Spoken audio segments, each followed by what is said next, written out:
and welcome to Tom Chat's show. I chat to various members of the Rooster Teeth community. My guest this week is yet again Adam, or Attitude13 off the Rooster Teeth site. Hey man, how's it going? Hello, I'm good. How are you, buddy? Yeah, I'm doing well. I'm excited for this chat. It's Me too. Kind of a combination of things. I'm excited to get it done and then I'll be like, yes, it's done and ready to go. But there's also so much to talk about as to what's happened over the last week. Because what's coming up is I've got a trip to Amsterdam. No, I haven't. To the Netherlands. I keep saying Amsterdam, and I thought I was flying into Amsterdam, then we were driving, but we're not. We're going to Dusseldorf and then driving into the Netherlands. So it's a whole different bunch of shenanigans that are happening. Shenanigans all over the place. Yeah, I know, right? So I'm just, trying to handle that. Everything's organised, booked in and everything, and I've really got to pack. So we're recording this before this even happens. The day I get back is the day this is coming out, so it has to all be done beforehand. So that's all fun. Indeed. So things are a bit hectic, and over the last week it's been a bit hectic as well because I haven't had a chance to really spend any time in my apartment because my car's been broken, and it had to go into the garage.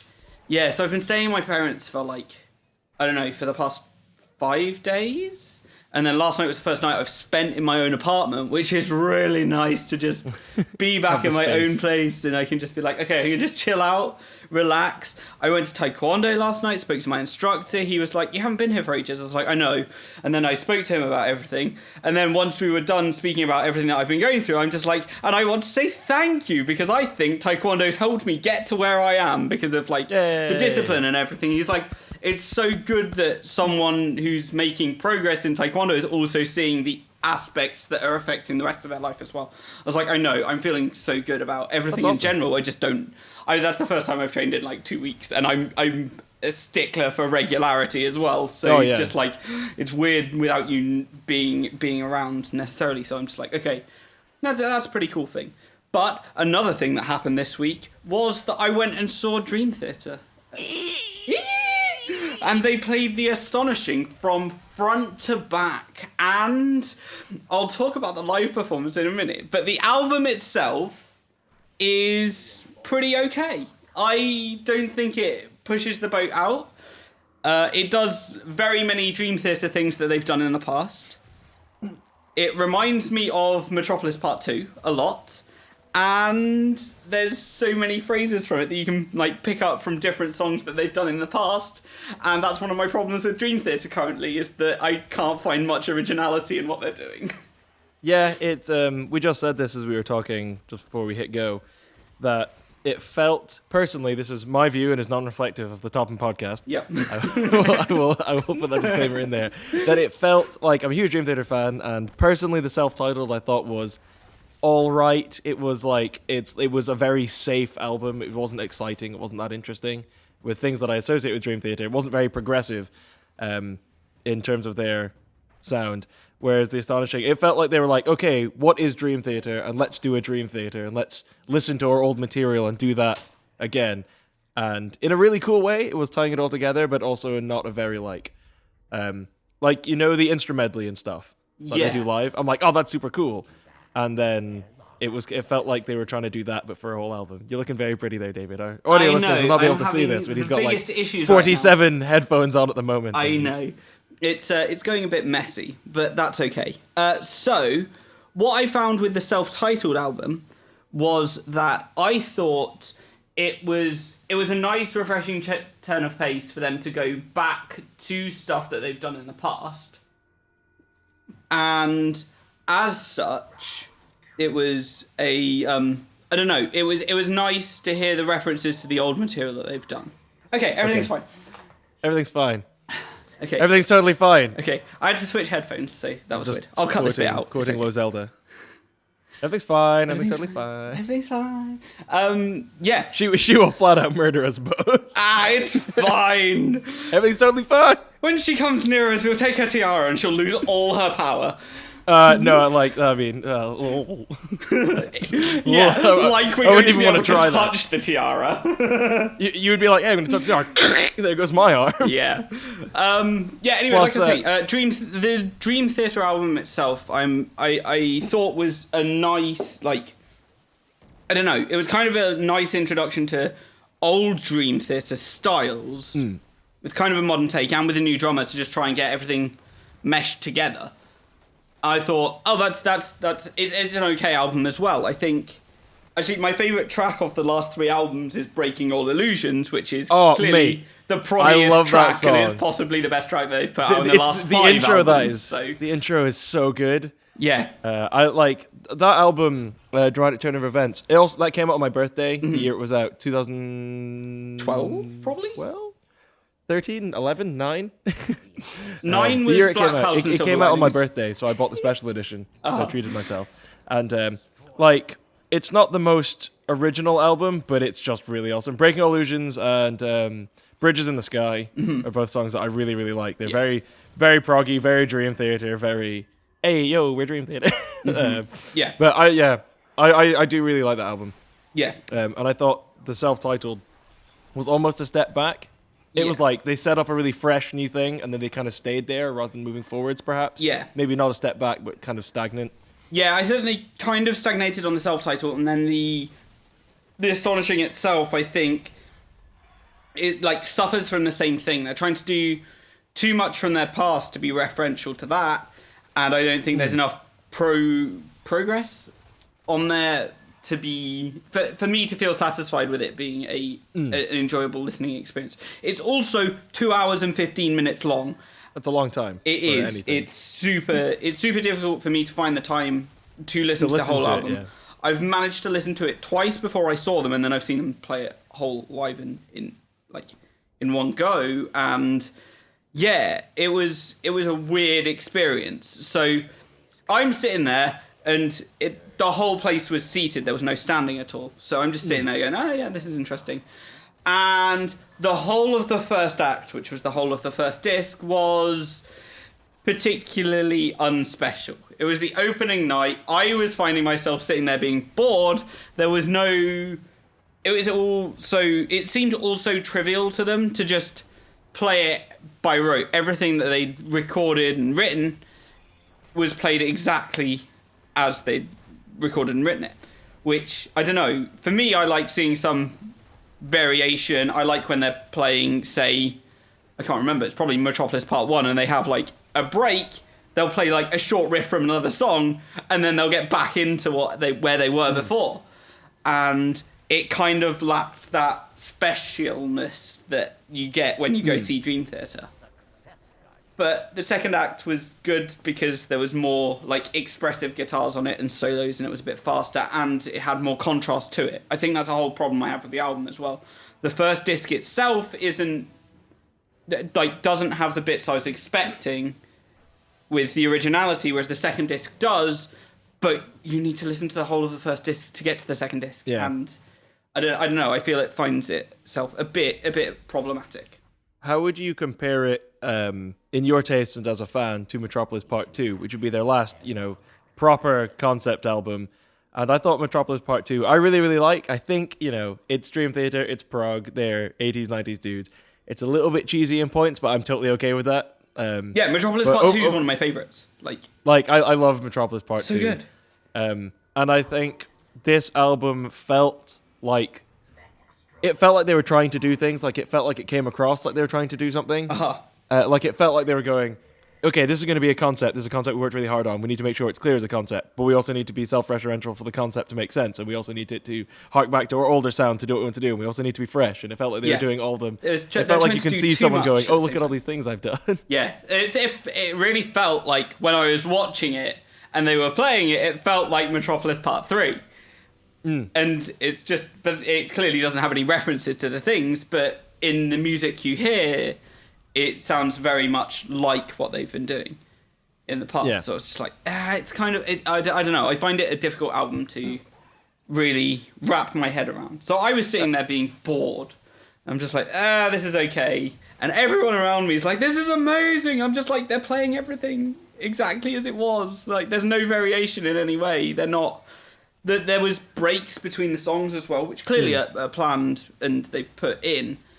But I don't know. It felt. It also was the first night of the tour, so I was like, yeah, they're gonna learn from that. They're gonna make it better. But I don't know. I particularly found it boring. But that's. I mean, it's probably traveling and jet lag and all the all the usual day one tour things. Mm-hmm. But actually, that just reminds me, because I think these always come when you get me on for these at a really good time, in my opinion. Maybe it's because I heart you so much. And I very much enjoy being on these.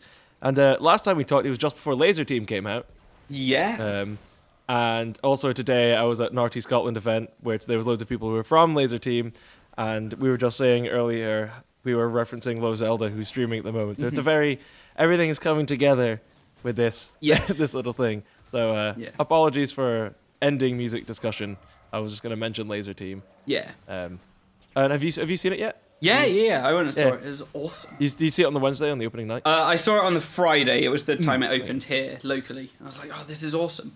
So, what did you feel about Laser Team? I thought it was very good. This is a can of worms, so we can disclaimer that we're going to praise it as fans, that you're not allowed to crucify us, people. No, I really enjoyed it. Our views are individually representative. I do not represent the Topham Corporation.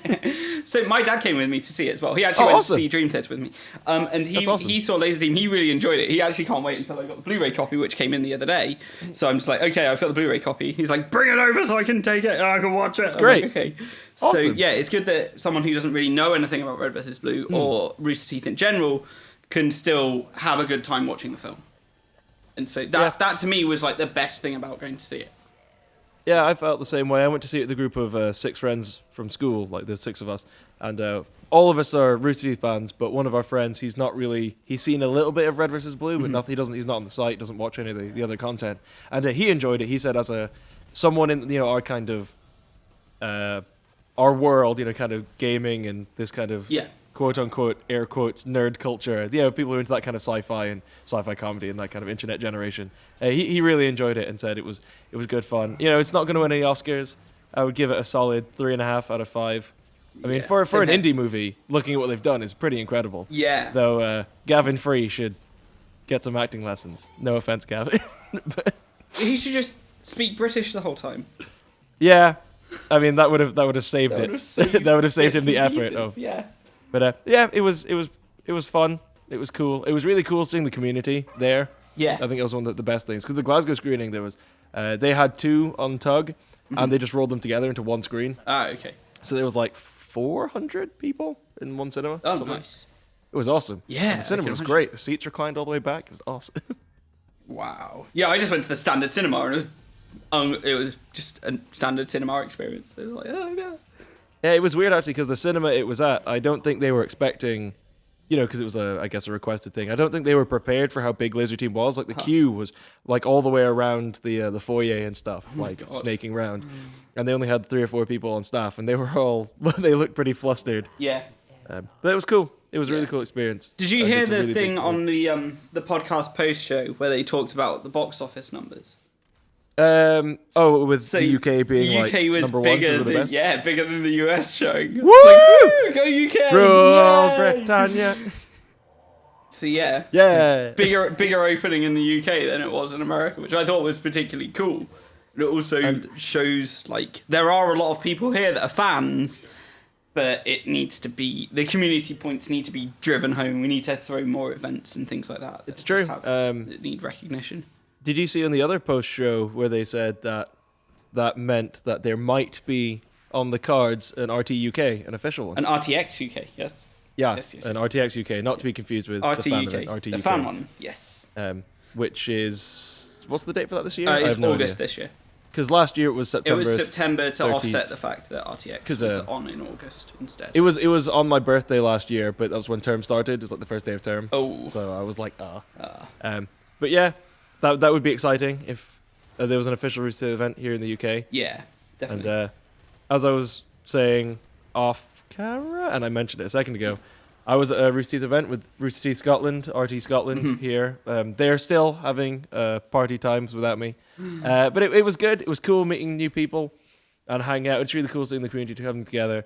I know that the Rooster Teeth site still is suffering from being slow, and both in terms of users and physically. I think it's... And Ruby crashes it all the time, but it seems to be picking up. I think it'd it's be nice better to see than more it has people been, over there. Yeah. It's definitely the best it has been since the transition. Yes. But I would like to see more of the community who, I think most of it's, especially from what I've seen RT UK and such, has been Facebook based and Yeah. social media like Twitter, and it would be nice to see some of that migrating to the site again. Yeah. Though the site would need to be better at supporting that, so it's kind of a catch-22. Yeah. It's trying to get people to go onto the site. They're just like, well, I've got my Facebook profile and all my friends are here, so it's okay. I don't really need to use it. But it's like, but we need to prove, and we've got somewhere where we can talk explicitly about this rather than just posting to the RTUK group. Every update you can have, you can post in the forums, you can find more people that aren't just in the UK, and everything. It's just like, come on, everyone, we just need to move on to the site.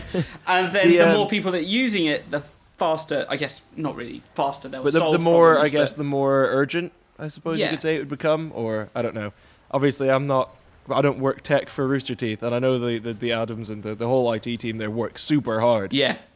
I just imagine that every day of their life is, oh, is it crashing yet? Okay, no. Okay, it's like, it's like bailing out water constantly. Yeah, it's like as soon as something crashes, that becomes the highest priority, delaying everything else. So it's just... And so, I mean, those guys are awesome, and they do a fantastic job and have done for years on what they have done. So I think it's nothing to sneeze at. But the Facebook integration as well, I think, is one of the things. There's a lot of people seem to be on the forums logged in with Facebook, and a lot of people then kind of stick to being social on Facebook. Okay. There was an interesting conversation brought up today while we were all eating Tex-Mex. At the Where did you go?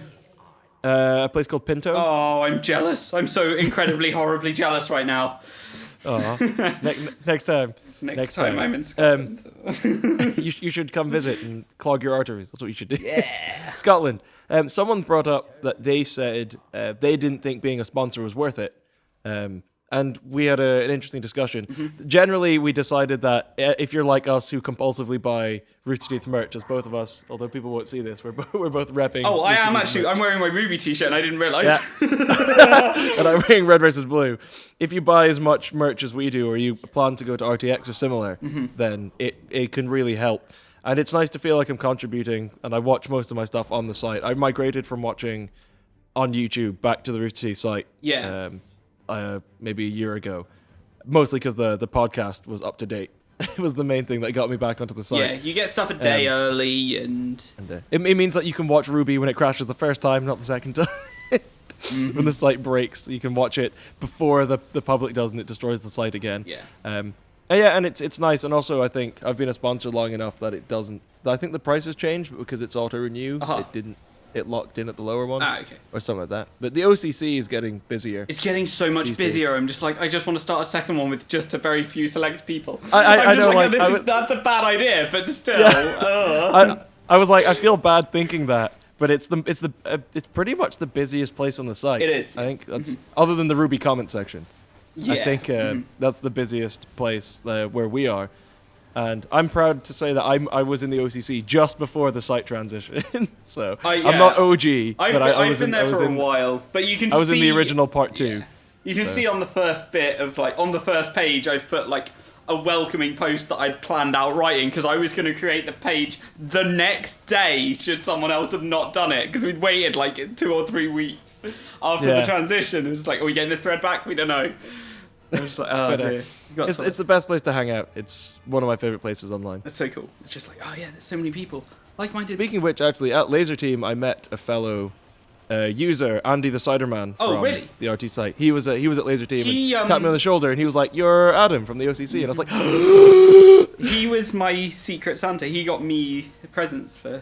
Oh, awesome. That's great. He's a really nice guy. And there was a guy from Jen's Low Zelda's community was there as well, wearing one of Low Zelda's official shirts. Oh, nice. Was there. So that was a cool. We all had a moment, and it's been a busy week for me as an RT fan. Hashtag humble brag, because I was the first Awu intro this week. I think it was this week. It might have been last week. I think it was. It was 3 or 4 this week. Was the RT Glasgow crew who were at Laser Team, and I'm in that, and then I was in the Funhouse comments show this week, and then there was a meetup, and then it was Community Day this week, so it's been a really RTE week. Yeah, it's been good. Yeah, it has. And then, okay, bringing things full circle, I was seeing Dream Theater, and someone I know said, oh no, I can't help out and direct you in the right place tomorrow because I'm going to go see Dream Theater. I was like, oh my god, you're going to be in London at the same time as me. That's awesome. We messaged back and forth, and never managed to meet up because he was in the upper balcony and I was in the stalls, and there was no way to get between the two. It's just like, just throw up a rope and just climb, yeah. Indiana Jones your way up. That would go well. Especially there were no pictures allowed at the show as well. Oh, really? Yeah. Yeah, they were super strict on it. Interesting. It was, I mean, I guess maybe spoilers, not spoilers. Is it just because they had an intricate stage show or something? Or I think it might have just been the venue itself. Oh, so it was a venue policy. I think that would make sense. Yeah. Were there official photographers at the venue? There was one, and the only pictures I saw being taken were at the end when they bowed and then stood in front of the crowd and got the picture taken. So I was like, I don't know what's going on. But yeah. Fair enough. That's kind of cool. Let's round this off with a final bit of Dream Theater discussion because I need to get this out of my head. Because so me and my dad finished watching the show, and he said to me that he thought it was the album that Petrucci had always wanted to write, but he felt that he'd been held back by Portnoy. Interesting. And I not necessarily countered with, but said, I think Portnoy was right and they should have taken a 5-year break. I would be tempted to agree because I think... I don't want to call John Petrucci out or anything like that. That's not what I'm trying to do. No, not at all. But I saw a very interesting article where someone broke down a dramatic turn of events, which I really like that album, but they broke it down song by song based on a interview that John Petrucci did saying songs that he'd liked from the year before, like his favorite songs that year. And like one of them was a song, I think the band or the song was called Red, and one of the riffs off Dramatic Turn of Events, it's like the exact same riff. It's like a lot of it was very, very similar. Yeah. Actually, I think Breaking All Illusions and Bridges in the Sky were like the two most original songs, like compared to the things that they were supposedly copying. And I was like, nice. But I agree. I think some space in that. I feel like maybe they crashed into going, oh, let's do this idea that we have. Let's go, go, go, go, go. Yeah. They could have spent 5 years writing it. And that would have been like, because he said he worked on it for a year. Triumphant return. And they could have it could have been even crazier. And yeah. I agree. Maybe a break would have been in their best interest.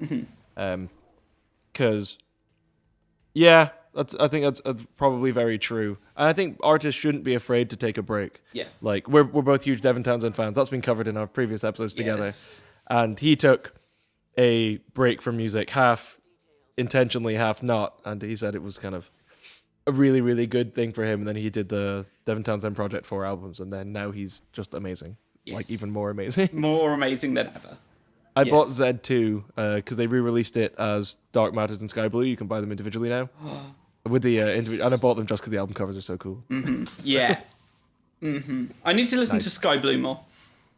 There's a second track on it, Fallout, where the vocals on it are amazing. But if you Google the press review copy of it, Dev sang the lead vocals on it, but he said when it came to the final mix, he just wasn't happy. He was sick of hearing his own voice, so he got Annika to sing the verses. But his version is incredible. Nice. It's so cool. I think my favorite song that he's done is Hyperdrive with Annika singing. Off Addicted. Yeah, Addicted. That's probably my favorite album, like start to finish. Yeah. Though Deconstruction was a really big one for me personally, because as a musician, it was the kind of thing where it was like, if you need to get the schizophrenic mess out of your system, do it. Don't just go, oh, I'll do something else and hope it goes away. Yeah. So that was super cool. Yeah, that's such a weird album as well. Yeah, it's but Mighty Masturbator is a great song. It's like 15 with the polka like 5 minutes in. I know. The fart noises. Just doesn't make any sense. It's so Dev. It's so good. So good. But yeah. Well, It's been a crazy time today. We've talked about so much stuff.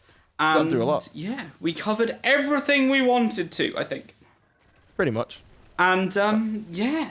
Thank you again for being my guest. Always, it's an absolute pleasure. I absolutely love being on Topham Chats. It's been a lot of fun. It's one of my favorite things to do. Whenever you ask me, I get very, very happy. Woo! So. And yeah, thank you everyone for listening. Goodbye. Bye. My name's Adam.